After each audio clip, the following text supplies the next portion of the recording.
Hello everyone, আসসালামু আলাইকুম সকলকে। চলে এসেছি নতুন আরেকটি ব্লগ নিয়ে। তো আজকের ব্লগটি শুরু করা যাক। এই তো সকালে প্রথমেই উঠে দেখতেছি আজকে বৃষ্টি হয়েছে। আমি তার মাথায় হাত বুলিয়ে দিচ্ছি একটু। তো চলে এসেছি রান্নাঘরে, প্রথমেই চা খেয়ে নেব একটু। সকালটা শুরু করব চা খেয়ে। তারপরে এখানে দুটো ডিম সিদ্ধ করতে দিয়ে দেব, কারণ সকালের নাস্তা একটু হালকাই হয়। এই যে এখানে তারপরে ডিম খেয়ে নেব, তারপরে একটু মাছেরও খাবার দিয়ে দেব, কারণ তাদেরও তো ক্ষুধা লাগে। তারপরে এই তো ঘরের টুকটাক কাজ করে চলে এসেছি রান্নাঘরে। রান্না করব আজকে একটু বেশি কয়েকটা তরকারি, কারণ আজকে আসতেছে আমার বাবা। এই তো এখানে পেঁয়াজ মরিচগুলো সব একসাথে অনেকগুলো পেঁয়াজ কেটে নিয়েছি, কারণ 2-3টা তরকারি রান্না করব পদ। এখানে পেঁয়াজগুলো আগে প্রথমেই কেটে নিচ্ছি।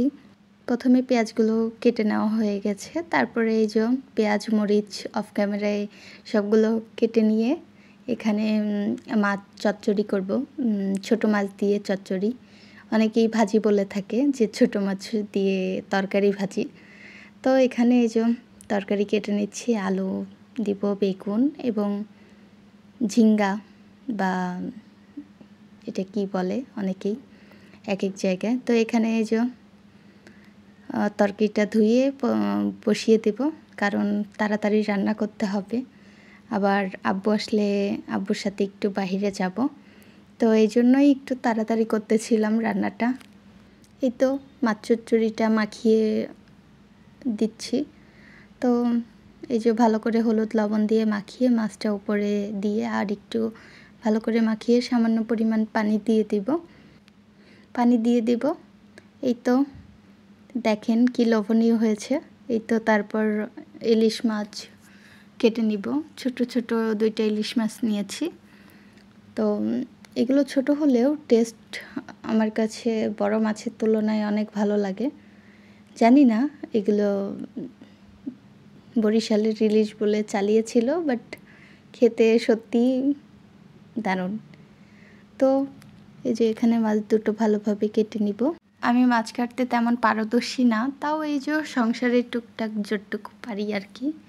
তারপরে এই যে মাছটা ভালোভাবে কেটে ধুয়ে নিয়েছি আর সামান্য হলুদ দিয়ে দিব।